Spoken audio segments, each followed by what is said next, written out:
ওনার যে ইচ্ছা নিরাপদ সড়ক চাই, এটা কিন্তু ওনার ব্যক্তিগত কোনো ব্যাপার না। এটা হচ্ছে পুরো বাংলাদেশের জনগণের জন্যই কিন্তু এই নিরাপত্তাটা উনি চাচ্ছেন। মুক্তি তোমাকে আমি আমার নিরাপদ সড়ক চাই পেয়ে আমি নিজেকে ভাগ্যবান মনে করি যে তোমার মতো একটা কর্মী আমি পেয়েছি।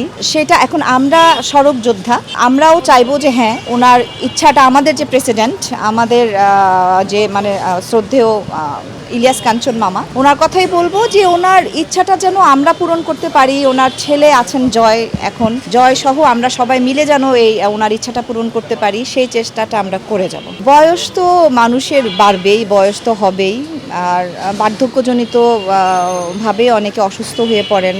তো এটা তো আসলে আল্লাহরই একটা ইচ্ছা বলবো। তবে এটা ঠিক বলেছেন যে আমরা অনেকজনকে হারিয়ে ফেলেছি, অনেকজনকে হারাচ্ছি। এই মানুষগুলো আসলে আমাদের পাশে থাকা অনেক প্রয়োজন ছিল, কারণ তাদের কাছ থেকে অনেক কিছু শেখার ছিল আমাদের।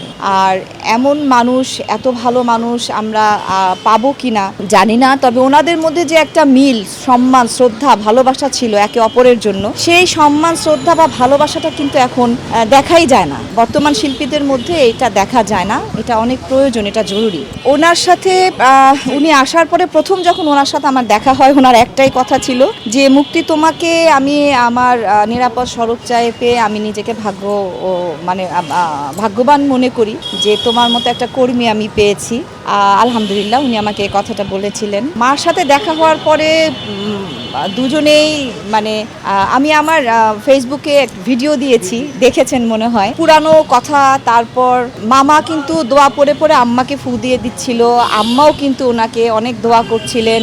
এটার কথাই বলছিলাম যে এই যে ভালোবাসা, ওনাদের স্মৃতি, হ্যাঁ আগের কথা, কিভাবে কাজ করেছেন, কতটা আপন ছিলেন, তো ফ্যামিলি মেম্বারের মতো একজন আরেকজন। আর এরকম আমরা তখনকার সময় কিন্তু এমনই হতো, একটা গেট টুগেদার হতো কারো বাসায়, সব শিল্পীরা যেতেন ওখানে, ফ্যামিলির ছেলে মেয়েরা সহ যেত, হ্যাঁ মানে সবাই যেত, তো একটা মিল ছিল, সবাই সবাইকে চিনতো। এখন তো সেটা আসলে ওরকম হয় না। ওই যে বললাম ভালোবাসা, শ্রদ্ধা, সম্মানটা এখন ওরকম ভাবে নাই, বিধায় দর্শকদের ভালোবাসাটাও মনে হয় এখন কমে গেছে। সেই জিনিসটা থেকে বলবো যেটা আসলে ধরে রাখা উচিত। দর্শকরা কিন্তু শিল্পীদের অনেক ভালোবাসে, কিন্তু শিল্পীদেরও উচিত সেই জায়গাটা ধরে রাখা।